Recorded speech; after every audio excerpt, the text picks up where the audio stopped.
2 साल 11 महीना आज हम लोग एक किताब ठीक से नहीं पढ़ पाते। बहुत सारे लोग नहीं पढ़ते हैं, लेकिन आज केवल सोशल मीडिया के माध्यम से उस पर लिखना वो सारी चीजें हैं। बच्चे भी पढ़ाई से बहुत दूर हो गए हैं, लेकिन जो बाबा साहब ने हमको आरक्षण की व्यवस्था से दिया, और जैसे बताया कि संविधान अभी बता रहे थे कि राष्ट्रपति महोदय ने कहा कि बहुत पवित्र ग्रंथ है, लेकिन उस पवित्र ग्रंथ को खत्म करने की साजिश की जा रही है।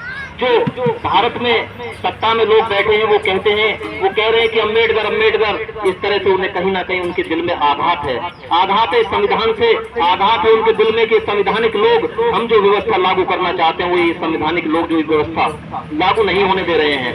तो हमें दृढ़ संकल्पित रहना होगा। जैसे बाबा साहब ने अपने बच्चों को कुर्बानी उन्होंने दे दी, उन्होंने अपने परिवार अपने बच्चे नहीं देके और संवैधानिक व्यवस्था में आरक्षण की व्यवस्था दे करके हमें अनुच्छेद दिए, अनुच्छेद 17 दिया, अस्पृश्यता का अंत, छुआछूत का अंत हमारे लिए खत्म किया बाबा साहब ने। आज कहीं भी SC ST एक्ट लग जाता है, कोई हमें ऑफिस में या कहीं भी कोई धमकाता है, कुछ कहता है जातिवाद, तो हम अस्पृश्यता का अंत अनुच्छेद 17 में दिया। बाबा साहब अम्बेडकर ने अनुच्छेद 14 में हमें समानता का अधिकार दिया। समानता का अधिकार तो दे दिया, लेकिन आज भी जो मनुवादी प्रवृत्ति के लोग हैं, कहीं ना कहीं उनके दिल में, चाहे उनके कपड़े फटे हो, पैरों में जूती ना हो, हम कितने भी गाड़ियों में चल रहे हो, हम आलीशान मकानों में रह रहे हो, लेकिन आज भी उनकी सोच बहुत गंदी है।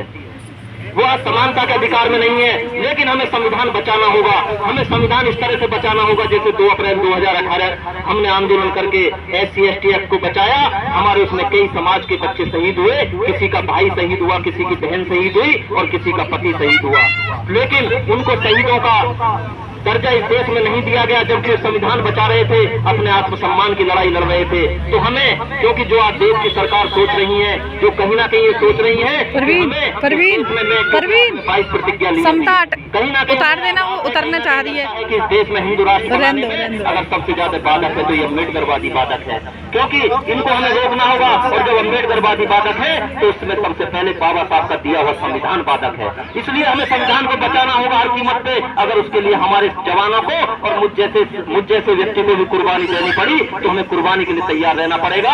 अगर हमारा संविधान खत्म हो गया तो हमारा इस देश में हमारे जो आने वाली पीढ़ी है उसको कुछ नहीं मिल पाएगा और हम कुछ नहीं प्राप्त कर पाएंगे। हम माइकों पे बोलते रहे, मंच सजाते रहे, कार्यक्रम करते रहे, कितने भी कुछ भी करते रहे, लेकिन हमारे इस कार्यक्रम करने के और हम गणतंत्र दिवस या स्वतंत्रता दिवस मनाते हैं जो बाबा साहब ने हमें दिया, उनका संविधान अगर जीवित नहीं रह पाया तो हम सब बेकार है, हमारा पढ़ना लिखना बेकार है, बाबा साहब अम्बेडकर जी की कुर्बानी बेकार है। उनके बच्चे जो रमेश, राजरतन, इंदु और गंगाधर जो बच्चे चले गए, उनकी कुर्बानी, उन बच्चों की उनका जाना बेकार है। इसलिए मेरा सभी से, जितने भी हम अम्बेडकरवादी सभी लोग यहाँ बैठे हुए हैं, सभी से अनुरोध, सभी से कि उनके आने वाली जो पीढ़ी है उसको अगर आप कुछ देना चाहते हैं, उनको नौकरियां देना चाहते हैं, शिक्षा देना चाहते हैं, तो संविधान को बचाने के लिए हर समय दृढ़ संकल्पित रहे। बाबा साहब ने संकल्प लिया, तो बाबा साहब ने अगर ये संकल्प लिया कि मैं अगर अपने समाज को गुरमत गुलामी से ना निकाल पाया, उन्होंने लिया बड़ौदा में संकल्प, तो उसको उन्होंने पूरा करके दिखाया। ऐसा भी हम कहीं ना कहीं